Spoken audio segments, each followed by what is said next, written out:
pleasure to introduce Jaeyoung Byeon from KAIST, spelling out Korea Advanced Institute of Science and Technology. And just briefly, Jaeyoung studied mathematics in Korea, then on a JSPS fellowship, and he studied in University of Tokyo and obtained his PhD there in 1996.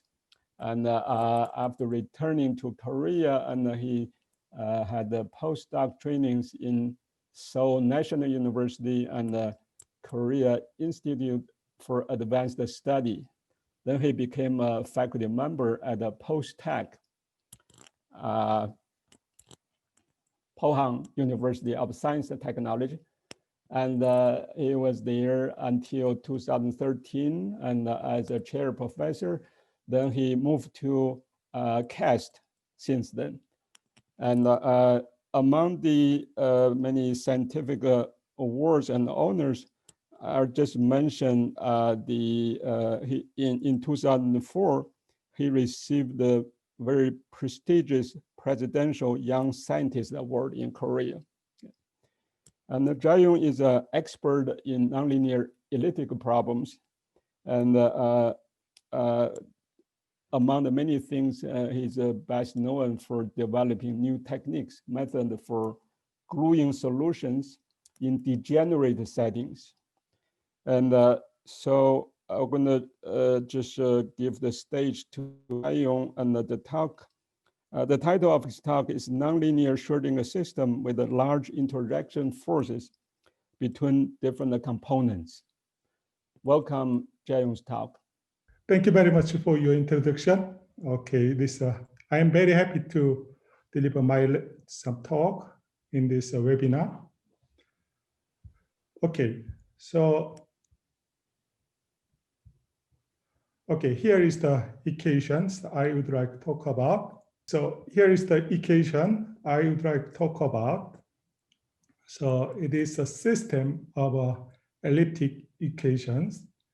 Here, lambda I and the mu I are positive constant. So there are m equations. So there are interaction term here. So here is an interaction between the ui and the uj. So that the strength of the interaction is represented by the beta ij. So it is a symmetric. So beta ij is equal to the beta ji. The space dimension n is 1, 2, or 3, and omega is a domain in Rn. Okay, so it has a corresponding energy functional. So it is given by this. So without this interaction term, so it is just the addition of the m independent linear and nonlinear energy functional. So this interaction is just determined by this beta ij. Okay, so it comes from the evolution some nonlinear Schrodinger system. It is the equation for this standing or solitary wave of this form. Okay, so after the first work by the Tacharin and Juncheng Wei in 2005, there are really many works for this problem. So basically, there are many studies for the two-component problem. So looking at the energy functional here, so we could roughly understand the effect of the beta ij. Suppose the beta ij is positive, then the ui square means that some probability density of the ith component. Okay, uj square is a probability density of the jth component. Okay, so if they are getting closer, then it means that this integral is getting larger, then energy decreases. So these for the Schrödinger equation, then the low energy solution with the low energy is more stable. Okay, so this implies that the positive beta ij represent the attractive force between two different components, and the ui and uj. And if beta ij is negative, then it is not correct statement. So ui square and uj square are getting farther, then energy decrease. Okay, so it implies that the beta ij, negative beta ij, represent a repulsive force between two different components, ui and uj. Okay, so my objective in the study of this problem, or our objective here, is to understand the effect of a large interaction forces, beta ij, for positive vector solution, u1 to um, with a possibly low energy. Okay, so here the vector solution means that it is a solution and each component is not zero. Okay, so if the one component is zero, then it is reduced to the n-1 system. Okay. So first, let's look at the single equation. So this simple equation, so we can solve by direct method. Okay. So this solution is given by this. So we want to have some solution with a finite energy. So we require that the u at infinity is zero. So then solution is given by this. Okay, looking at this solution, so we see this phenomena. So as mu goes to infinity, so here we have a mu here. If mu goes to infinity, this goes to zero. Okay. So if mu is large, then the self-interaction is very effective. So the energy is very small. So in that case, that we have a vanishing phenomena for some solution. On the other hand, so if mu is close to zero, then means that the self-interaction is very, very weak. In that case, so this solution blows up as some mu goes to zero.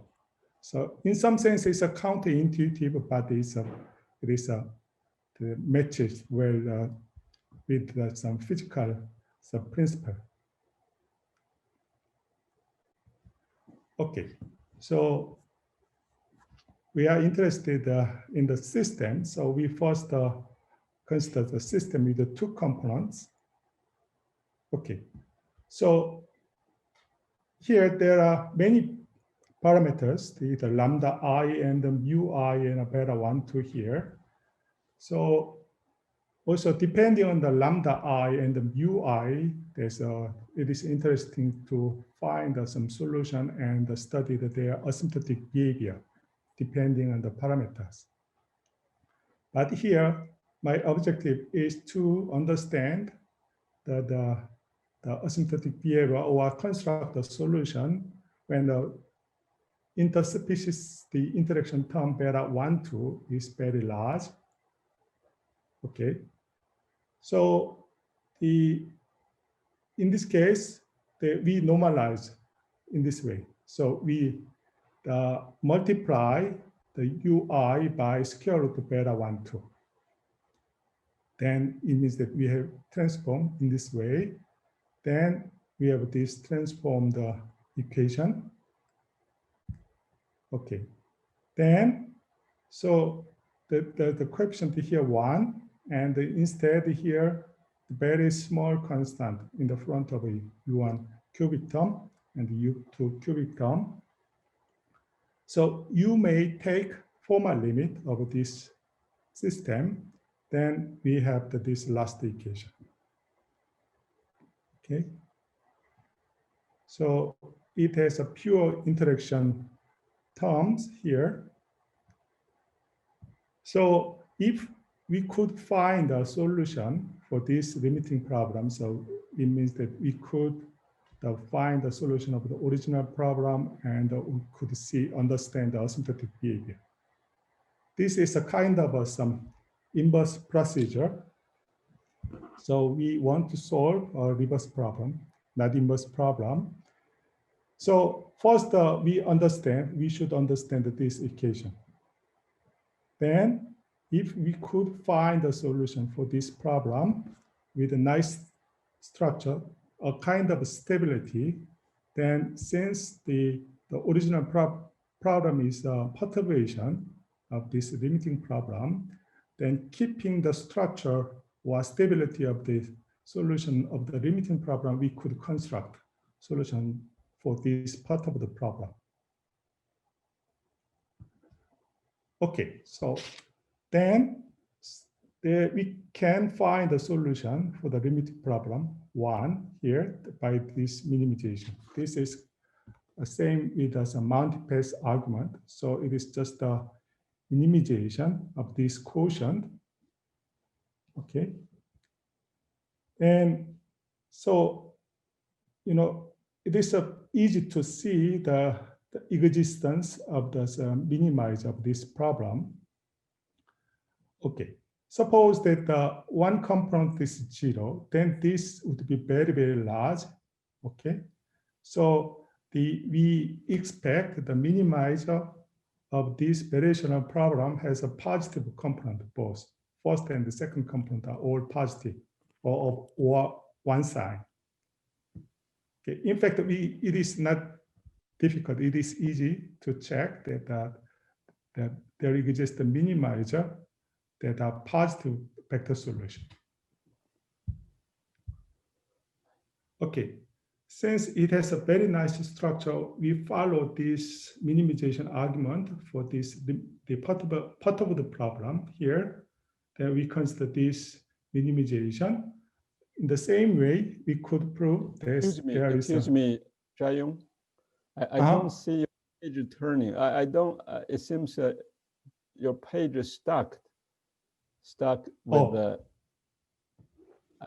just that equation 1 and 2 there, and no minimization problem. I don't see any minimization problem. Why? So I use the two computers, so it is some problem. Why this happened? Yes, I think we can see your screen now. Okay. But we still see equations. Okay. Oh, yeah, that looks good. Yes, things are moving. Okay. Yeah, thanks a lot. Okay, so for the limiting problem, 1, so we take this minimization. So it has a minimizer. So it has a very nice structure, stable under perturbation. So for the part of the problem, so we consider this minimization. So there exists a minimizer, which is a solution of the problem.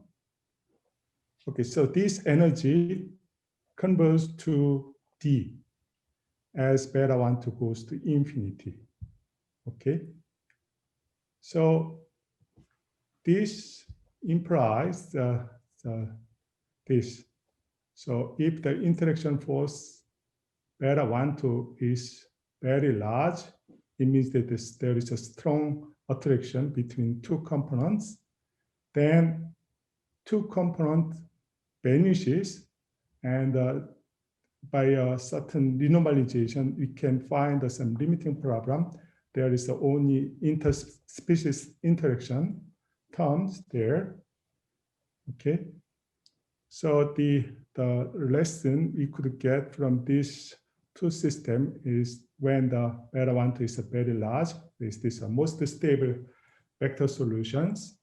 Vector solution vanishes with aggregation as beta 1 goes to infinity. So this aggregation is not so strong. So a weak sense, it is a kind of some aggregation. Okay. So if beta 1 to is close to minus infinity, it is a strong repulsion force. Then if beta 1 to is negative, then so by the same kind of minimization, it is called as a multipath solution. It is not a vector solution anymore.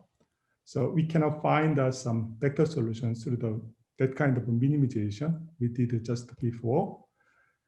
And also, if we do the same type of some normalization argument, then we get this limiting problem. But there is no non-trivial solution for this. So by just a simple integration by the integration by parts, we could get some V1, V2 are both at 0 here. Okay, so looking at the energy functional here, so this is the interaction energy term. So if beta 1 to goes to minus infinity, since it is a minus, it is a plus infinity together, then if this integral is not 0, it means that it is positive, then this energy diverges to infinity. Okay, so we want to construct some solution with a low energy. So that means that if there is a low energy solution, then this term integration would converge to 0. So that means that the support of U1 and the support of U2 are disjoint each other. Okay. So if we could construct a solution for large minus beta 1 to, we expect the interaction, the integral is very small. So from this observation, we may consider this problem. So if this interaction is small, then we would have two independent problem, but with a disjoint on disjoint domains. So for some subdomain of omega prime of omega, we consider this problem. It's a least energy level. Okay. Then it has a least energy solution. Okay, so there is a typo here. So omega prime here. Also U is 0 on omega prime. Okay. Then we may consider this minimization again among the addition of two energy for disjoint domain omega 1, omega 2, which are subdomain of omega here. So in fact, this infimum is attained. Okay, so if omega is getting smaller and smaller, this energy is very high. Okay, so they compete each other. So eventually they take a balance. There is a minimizer among these disjoint set. Okay, in fact, this result was obtained by the Conti-Tracini and Berrettini, so many years ago. Okay, so they consider this minimization. Okay, depends on the beta 1, 2. Okay, so they consider this minimization on the codimension 2 manifold here. So first, this one, there's a codimension 1 manifold N1, and also N2 is a codimension 1, then they consider intersection there, then take the minimization. Then if beta 1, 2 is negative, it is attained, which is a vector solution of our problem. So we could show. Then furthermore, so it is not so difficult to see this integral in total. So beta, without this beta 1, 2 term, so it is easy to see that the integration converges to 0, but together with this beta 1, 2 terms here, this converges to 0. Okay, that means that we could induce from that the property that the V1, V2 of this problem, the minimizer, converges to the minimizer of this problem. So what is the difference? So difference is just the restricted this condition for U1, U2. U1, U2 product is 0. So their support are disjoint each other. So in fact, 2 weeks ago in this seminar, there's Chandra Terracini gave a very nice talk about this kind of problem. Okay, so in fact, there are many further results by Terracini and her collaborators. Also, there are many issues to study further about the regularity of a free boundary or some optimal regularity of the minimizer like this. So there are many some topics to study. Okay, so I want to understand the asymptotic behavior as interaction term goes to minus infinity or plus infinity, minus infinity. Here, when we have a very strong repulsion here, then we observe this. So U1, U2 both persist through segregation, okay? U1, U2 occupy disjoint regions, okay? They survive in the disjoint regions. So we could state like this. For persistence through the segregation. Okay, so rough understanding for two component system is this one. So if beta 1 goes to infinity, then both vanishes while aggregating. And if beta 1 goes to minus infinity, they both survive or persist through the segregation. So that is a simple principle we could get through our study on the 2-component system. Now, so we move to 3-component system. So, okay, the 3-component system is much more complicated. So there are basically 3 parameters here, beta 1, 2, beta 1, 3, beta 2, 3. Okay, so basically, I'm interested in the Dirichlet problem, but we may consider the Neumann problem, but I just give a talk on some Dirichlet problem here. Then, so energy functional is given by this again. So UI are in this overlap space. Okay. So in this case, there are 4 possible cases.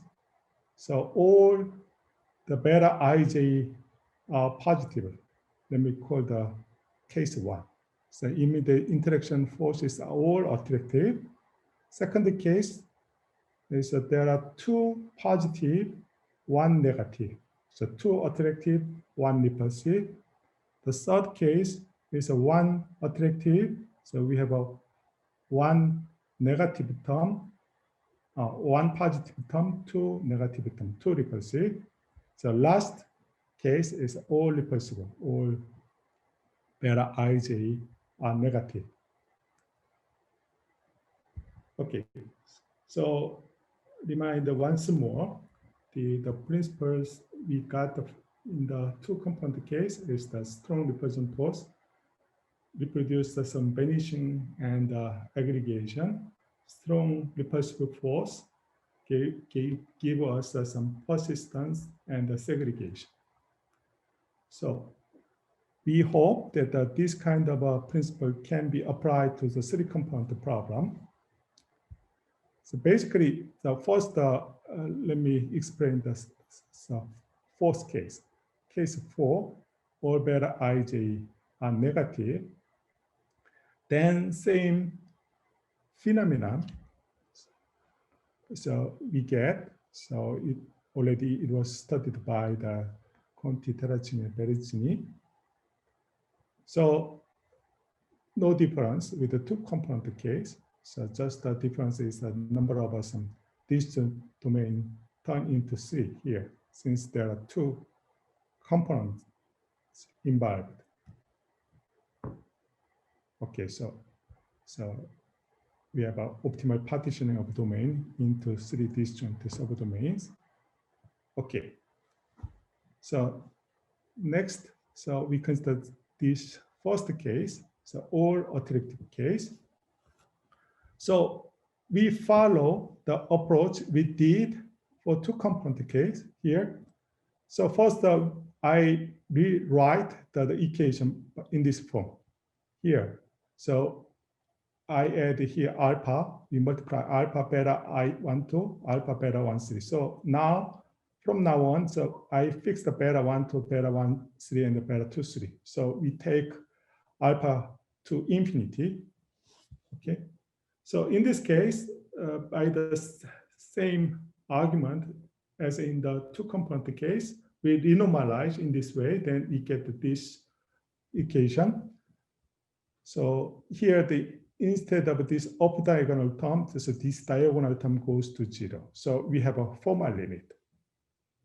So there are no self-interaction here. There are only some interaction term between the different components here.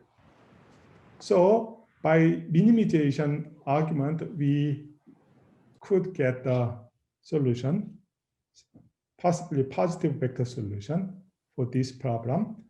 So by same type of minimization, this is same with this minimax argument here. So it is a multipass, it is called as a multipass level. So this is a range function. Excuse me. Oh, I think we lost your, I think we lost your screen again. I think we're not up to date. Okay, so sorry, since I used it again. No problem. I think we're seeing page 18 at the moment, which I think is not the one you're talking about.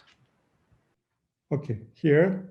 So okay, by this minimax argument, we can find a non-trivial solution. So we should check whether it is a vector solution or not. Okay. So in fact, the least any solution or multipass solution is non-negative. So we could prove that each component is positive if this condition does hold. Okay. So there is something relation between the beta ij here. So, but it is involved with this lambda I. Okay. So if lambda 1, lambda 2, and lambda 3 are all equals, then this condition is quite simple. So in fact, in this case, beta 1, 2, these 3 numbers represent the length of the sides of for a triangle. Okay. So it means that if there is a very nice balance between the 3 interaction force, we could see that the multipass solution is all positive vector solution. Okay. So that is the sharp. That condition is the sharp in some sense. You know, if these lambda 1, lambda 2, lambda 3 are all equals, then this is a necessary condition. Okay. So if this condition is violated, then there is no vector solution anymore. No positive vector solution. And also, if we consider more general type of solution, sign changing solution, we could show that even though this beta 1 ij does not satisfy this condition T, so we could find the vector solution. It is not a positive vector solution, so we could find a vector solution. So it is not a Morse index 1, it is a higher Morse index. Okay, so in fact, if these linear coefficients are all equals to lambda, then we can find the solution just comes from this single equation. Okay, so if U is a solution of this problem, then we have a solution of this problem 4. Okay. So here you see that the condition is necessary. Then the sum of any two numbers among series should be greater than the last one.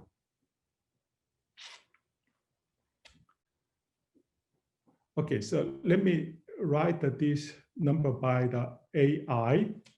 Okay, then we further know this property. So this solution is non-degenerate in the linearized sense, and if and only the U, it is a solution of a single equation, it is non-degenerate. Okay. So furthermore, their most indices are same. Okay. So if the most index of U is 1, then the vector solution is also has a most index 1. And further, then any positive solution should be of this form. But I couldn't prove that so fully, so we need some condition. If the 2 among 3 interaction parameters are same, then we could show that any positive vector solution is of this form.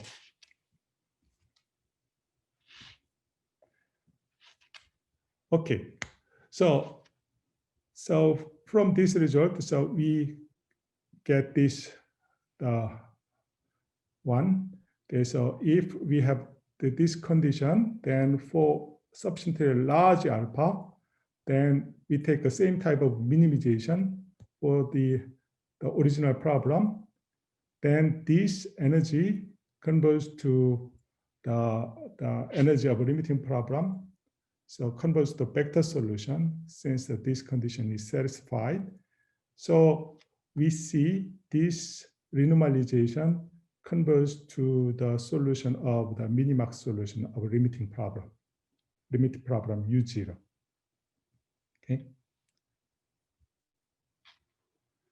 So here, even for the 3-component case, we have a same phenomena. So vanishing and aggregation as alpha goes to infinity, but there is a big difference. So 2-component case, there was no any restriction to get us some positive vector solution, but we need some restriction for beta ij.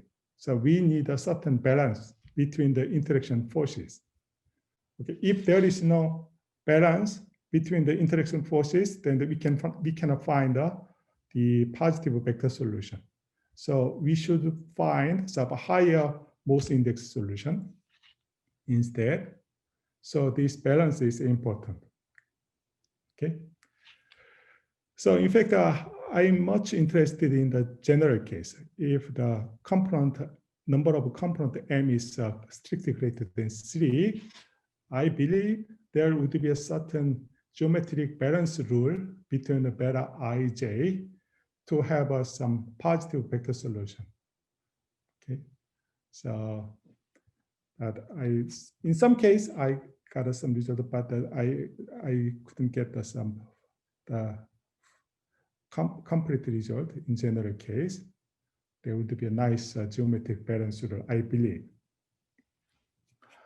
Okay, so many people also I generalize usually for the nonlinearity like this. Okay, so when P equals 2, it is correspond to our original problem. So if P is greater than 2, we have this one. There is a big difference between the two cases. Okay, so if P equals 2, it is a physical problem, but when P is strictly greater than 2, it is quite different. So there is no physical, there is no some restriction for the beta ij. So in high 3D case, we give a restriction P is greater than 2 and less than 3. And 1 or 2-dimensional case, P is strictly greater than 2. Then for any beta ij positive, then we can find a domain, not general domain, then above system and the domain has a positive vector solution. Okay. So the variation, looking at the variational structure, they are very similar, but there is a big difference. Okay. For the two cases, when p equals 2, we have a very strong restriction for interaction beta ij. But if p is strictly greater than 2, there is we don't need any restriction or balance between the interaction forces. Okay. It is an interesting point that we observed. Okay. Then next, so this third case, we have a 2 repulsive force and 1 attractive force. So we may write in this form here. So for the negative beta ij, I rewrite in this way. So beta 1, 2, 1, 3 and the beta 2, 3 are both positive here. Instead, I place here minus beta. So beta is very large. For attractive force, I write here alpha beta 1, 2. Here, this energy functional here. Here, this is a norm and this is a Q norm. Okay. So look at this case. Beta is 0 and alpha is large. Okay. If beta is 0, then there is no this term here. This term disappear. This term disappear. This term disappear. Then we have a single equation for the last component. Oh, okay, typo here, U3. So we have a single equation for U3, and also you have some equation for U1, U2 without this term. So only we have some interaction between U1, U2. Okay. So in this case, we could construct some Morse index 1 solution for U1, U2, also Morse index 1 solution for U3. Okay. So from this observation, we could construct some solution. So for large alpha. Okay. So for this equation, let me denote this energy level by capital L, the set of the positive resistance solution by the script L here. Then from this observation, we could take a minimization like this. So for the single equation, for the last one, that we take a minimization similar to this one. And the first 2 components, we take this type of some restriction. Then we take this minimization, this minimum value by the C alpha beta. Then we could prove that if alpha is sufficiently large, independent of beta, positive beta, then it is attained by some vector solution, U alpha beta, which is a vector solution of our problem. Interesting point is here energy level is close to this L. It is energy level for single equation for the third component. Okay. So furthermore, there's a vector solution converges to this one. So first and the second component converges to 0, and the third component converges to a resistance solution of the single equation.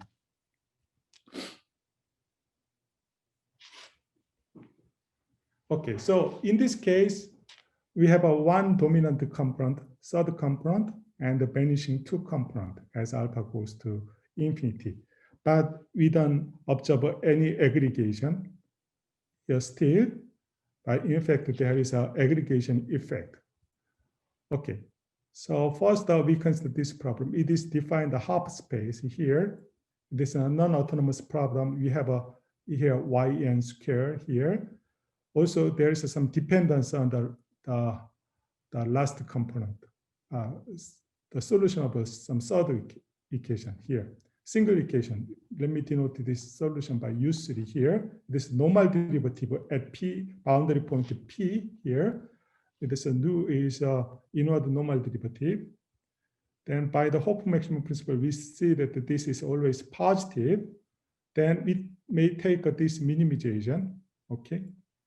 This, let's see what is that. It is this energy level. We could find some resistance solution or multi-phase solution for this problem. let me denote that energy level by the M, P usually is dependent on the point P on the boundary and the solution of the single equation usually. Okay. So in fact, we could take this renormalization. Okay. So we have this kind of renormalization. Okay. So, but we keep the third component itself here. We don't transform. Okay. Then by this transformation, we have some equation for V1, V2, V3 like this. Okay. So looking at this one, that this goes to 0, this goes to 0, and we hope this term goes to 0. And this term, V3, suppose that V3 converges to the capital U3, then this square root of beta and this term would converge the normal derivative at a certain boundary point. Okay, that is the idea here. Okay, then we need some C1 convergence of the V3 to the capital U3. So we need a certain kind of elliptic estimate. So we need some restriction for alpha beta like this. So we say that alpha to the A power sharp B to the B power goes to infinity if both alpha beta goes to infinity and this ratio goes to infinity. This means that alpha in some sense much larger than beta. That goes to infinity faster than beta in certain rate. Okay. Then if we give us some kind of restriction like this condition with some delta, it depends on space dimension like this is greater than or equal to quarter 1D case, and in the high dimension 3D case we need this restriction. Then we have some exact energy expansion like this. Okay, this term goes to 0. This is the least energy level for the limiting problem for first two components. Okay, then further after renormalization, we could show that this renormalized some solution converges to some solution of limiting problem after certain rotation or translation. Okay, and we further characterize the concentration point is here. X alpha beta is a concentration point for first two component. Okay, then this converges to the point P, where P minimize this normal derivative for some single equation. Solution of the single equation V3. So also we should take the minimization for even for V3, since there would be many solutions in this script L. Okay, so the lesson we get from in this case is there is a segregation between the third component and the vanishing two component, U1, U2. Okay, but even though first two component vanishes, there is a localization and aggregation, okay, as alpha beta goes to infinity. Okay, so it is a mixed state between the segregation and the vanishing in this case. Okay, so I used too much time already. Okay, so if alpha beta fixed and the beta goes to infinity, then we have some first observe the segregation between the third component and the first two components. And then when we increase the alpha, then the region of the third component would invade the region of the first two components. Okay, so it is a nice topic to study this. What happens when the beta strength of beta overhang alpha? Okay. Okay, so in the radial symmetry case, it's quite interesting. Then in the radial symmetry case, we study the same type of some problem. Then this same type of phenomena for the last component. First and we take a global minimization on the radial symmetry class. Then first two components converge to 0. Then last component converge to the solution of a single equation, least energy solution. But is the limit asymptotic profile depends on the space dimension. Okay, we have some three kind of a limiting problem for the single equation here, and here the MB. Let me denote this least energy level by MB. It is a boundary concentration here. It is a non-autonomous problem. Sometimes it may concentrate on center. It's the least energy level by MC. Okay, it is a OD problem. Second one is a OD problem. Last one is a PD problem. Then for the global minimizer, then we have this different asymptotic energy level depending on the space dimension. Low dimensional case, we have a boundary concentration, and the high dimensional case, that we have the concentration at the center for the first two components. But we need some restriction for alpha beta like this. Okay, and also we can prove that the asymptotic for the first two components, okay, by renormalization. Okay, and further, we could find some local minimizer. Then in the 3D case, we have some concentration on the center, but also we could find a solution with the first two components concentrating on the boundary, near the boundary. So we have this energy level and also this energy level in low dimensional case. It concentrates in the center. Okay. So also this asymptotic profile we could find. So on this Neari manifold of codimension 2, then we can find the two minimizers. One is a global minimizer, another one is a local minimizer. Then we expect there would be a new type of solution. In fact, that type of solution is determined by this key function. It's a determinant function. It is U is a solution of a single equation. There is a unique solution when domain is a ball. Then we have some weight here. That is a determinant function. In fact, we have corresponding limiting problem given by this for the first two components here.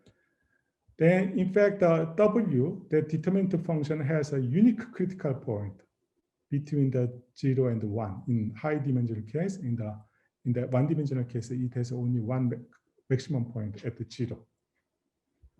Further, we could show that this has a least energy solution. So this least energy solution is linearly non-degenerate. Okay. So if beta 1, 2, and the beta 2, 3 are same, then it is easy to see that the non-degeneracy of the solution. But there is no general technique to prove that that kind of a non-degeneracy if beta 1, 3, and the beta 2, 3 are different. But in the system case, very, very difficult to check the non-degeneracy of the solution. But so we could prove that the least energy solution for this problem has the non-degeneracy. So it's non-degeneracy means that the kernel comes from the translation invariance of this problem. Okay, then we could construct a solution with a clustering bump for first two components. The third component converges to some unique solution of a single equation, and the first two component has a clustering layer.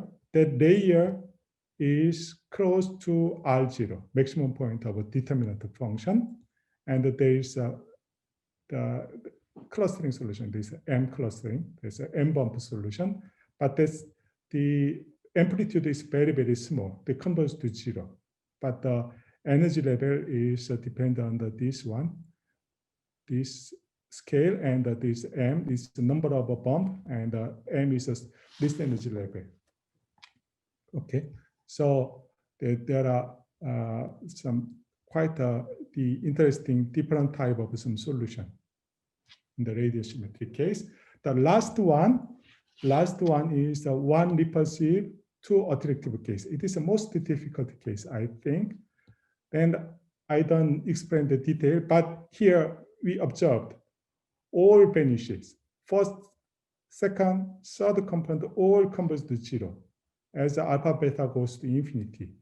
Also, we could observe the segregation phenomena between first and third component and the two and the third component. So there is the segregation between the second component and the third component.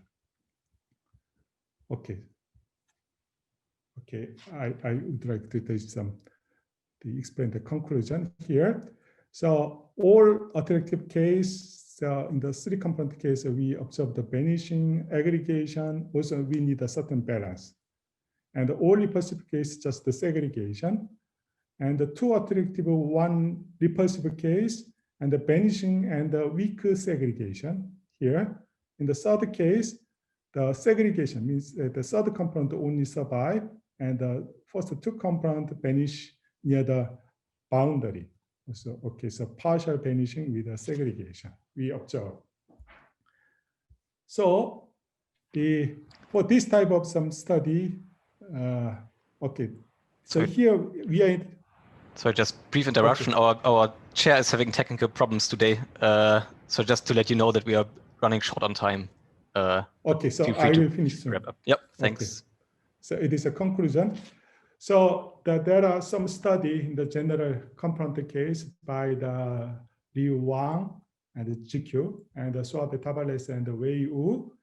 So, but that study is different from this. So we are interested in this case. Then the general phenomena would determined by this network matrix here. The N is a sign of beta ij in this case. So the network matrix would determine the characteristic of the whole feature. Okay, so in the three component case, we observe the very many different behavior. Okay, but in the more component case, then it would be more complicated, but it would be nice to understand in general case. Thank you very much. There was some troubles. I consumed too much. No problem. Thanks a lot. Thank you very much for the nice talk. I would usually hand over to Jaeyoung now, but unfortunately, I think his sound is not working and Zoom is playing tricks on us today.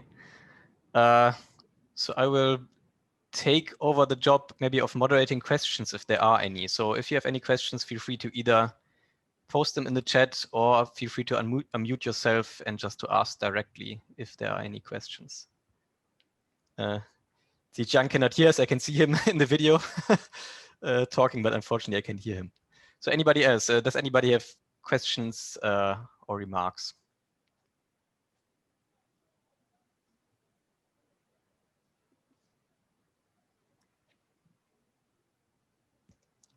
There I see the question in the chat. So the question is, all the results you mentioned in the talk are in dimensions 1, 2, and 3. How about dimension 4 in case? Are there any results for a system with 3 components?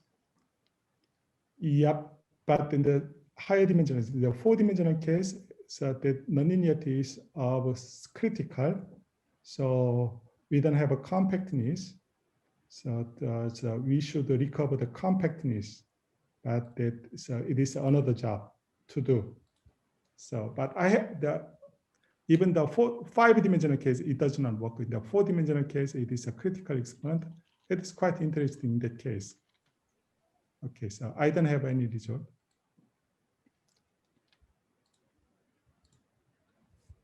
Okay. Are there any other questions? Feel free to either unmute yourself or ask them in the chat if the sound is working for you. Unfortunately, we seem to have technical issues today for whatever reason. But if there are no more questions, unfortunately, I don't have any. I'm sure usually we would have some by our chair, but I don't have any today. So anyway, thank you very much, Jaeyoung, for... Oh, sorry, there's a question actually. Have you ever tried to add, well, U subscript I superscript k with even k. I don't know, I guess you can see the question in the chat. I don't see that. Oh, you don't see it. So that it's, well, it's a difficult one to read out actually. So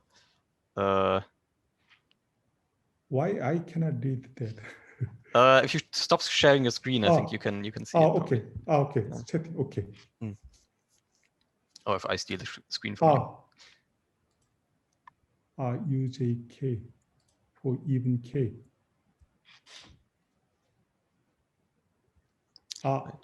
Okay. So last question. No, so I didn't. But for the nonlinearity, that case, even for even K, that makes a problem quite differently. Okay, so when P is greater than 2, then we lose the physical meaning. So there is no any restriction for the beta ij. So even for the even number k, even integer k, there would be no physical sense about this balance between the interaction force, I believe.